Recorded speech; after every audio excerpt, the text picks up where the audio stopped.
waxaan idiin soo gudbinayaa qiso inoo noqon doonto taxane toddobaadyada soo socda. Waa qisada gabadh u dhalatay dalka Masar oo noqotay sirdoon ka howlgasha hay-adda sirdoonka ee Mossad. Magacaygu waa Cali Ibraahin. Ku soo dhawaada xubinteena maanta.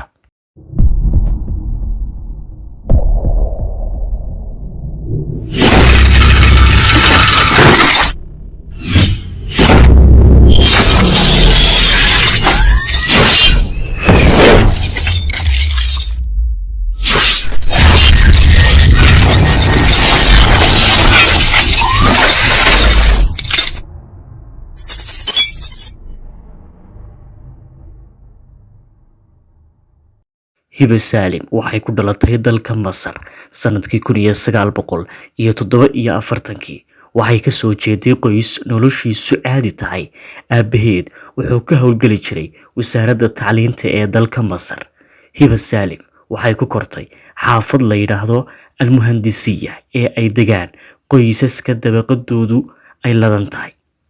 Yaraanteedii waxay ahayd gabadh furfuran isla markaana aad u qurux badan.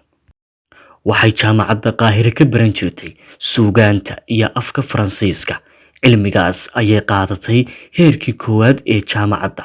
Waxay ahayd qof maskax badan oo ku fiican waxbarashada. Waxay ku riyoon jirtay in ay tagto dalalka reer galbeedka iyadoo jeclayd nolosha ay ku nool yihiin gabdhaha asaageeda ah ee Paris, London iyo New York. Waxay u arki jirtay bulshadii ay la noolayd ee reer Masar ama guud ahaanba dunida Carabtu in ay yihiin dad badow ah oo xadaarad ahaan ka dambeeya reer galbeedka, isla markaana jecel cadaadinta gabdhaha. Waxay aaminsanayd bulshada Carbeed in ay yihiin bulsho adag oo aan la jaan qaadi karin xadaaradda dunida.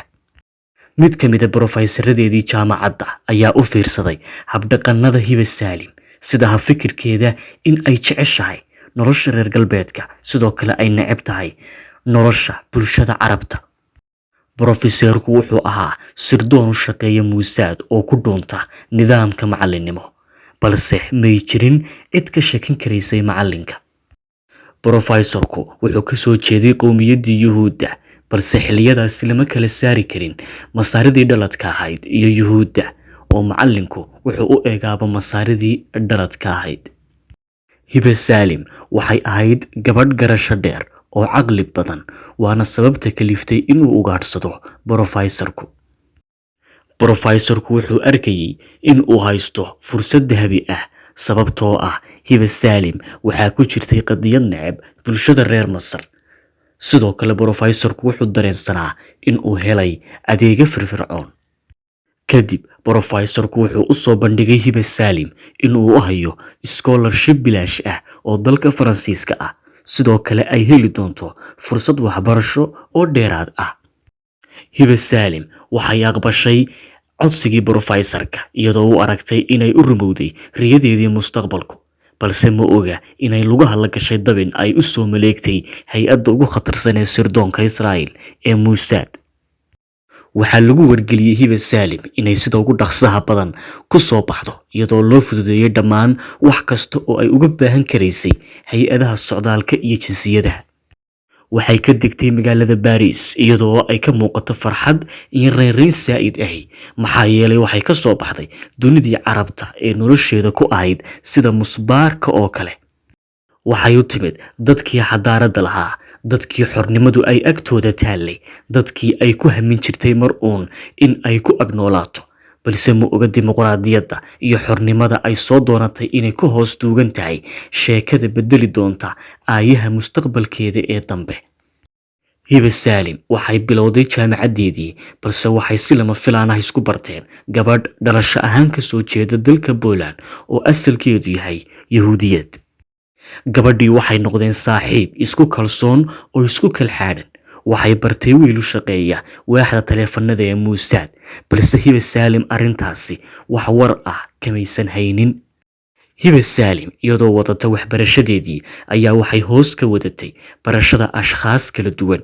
Waxay ahayd qof furfuran oo aad u xiiseynaysay dhexgalka bulshooyinka kala duwan, gaar ahaan reer galbeedka, ilaa ay afka uga gashay koox caadaysatay shirqoollada iyo dabinnada xeesha fog. waxay ku biirtay koox ama tiim ka dhisnaa magaalada Paris, iyadoo kooxdaasi loogu sheegay in ay ka shaqayso arrimaha nabadgelyada ee caalamka.